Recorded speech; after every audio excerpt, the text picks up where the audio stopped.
How will Houston's infrastructure and quality of life improve in the midst of sprawling exurban growth, persistently polluting industrial development, and increasingly unsustainable automobile dependence? A major part of the solution comes in one word: walkability. It may seem ridiculous to suggest walkability is a viable concept in one of the world's most car-dependent cities. Indeed, around 9 out of every 10 Houstonians drive to work without carpool.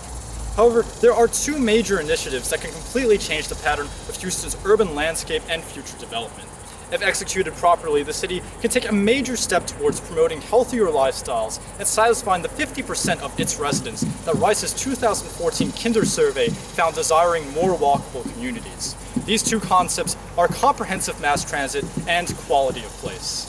The future of mass transit in Houston is one of the city's most politically charged issues. However, now that Metro has its foot in the door with the soon-to-be 3 light rail line system, it's a time to examine exactly what Houston will need in the coming decades. Houston's freeways are reaching capacity.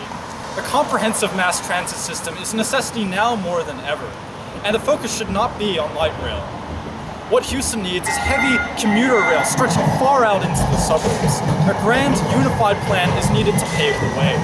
Light rail is reasonable for dense areas such as the Inner Loop, and the complete 5-line system should be constructed as originally planned. But do we really expect most commuters to travel at light rail speeds to the suburbs? No. Over the past month, I've been working on my own vision for a Houston bus and rail system that uses existing rights-of-way. In this system, a comprehensive bus network, including bus rapid transit, connects the suburbs to 10 different heavy rail lines that radiate out of downtown. Upon reaching Loop 610, a majority of commuters will stop at one of 6 nodes, or major transfer points that allow for accessibility to multiple rail and bus lines. These nodes provide accessibility to large swaths of the metro area. The crown jewel of this plan is a new downtown transit center, either at the site of the current USPS post office or the former Hardy Yards. Here, the Washington, North, and Galveston lines converge, providing access to all of Houston's major business districts, airports, and universities. However, mass transit alone does not create walkability. Pedestrian activity will not appear without environments dedicated to fostering it, and Houston is lacking in those departments. However, the deficit is not as severe as one may assume. There are many pockets in the city where walkability either exists or is about to become a reality. Indeed, urban planner Jeff Speck notes in his book, Walkable City, that walkability is essential to the success of any mass transit plan. Parks should be a major part of this drive for quality of place. While Houston has an immense amount of parkland, much of it is concentrated in large individual parks as opposed to small neighborhood parks. Increasing accessibility to parks in individual neighborhoods will help foster a greater sense of community and promote outdoor living.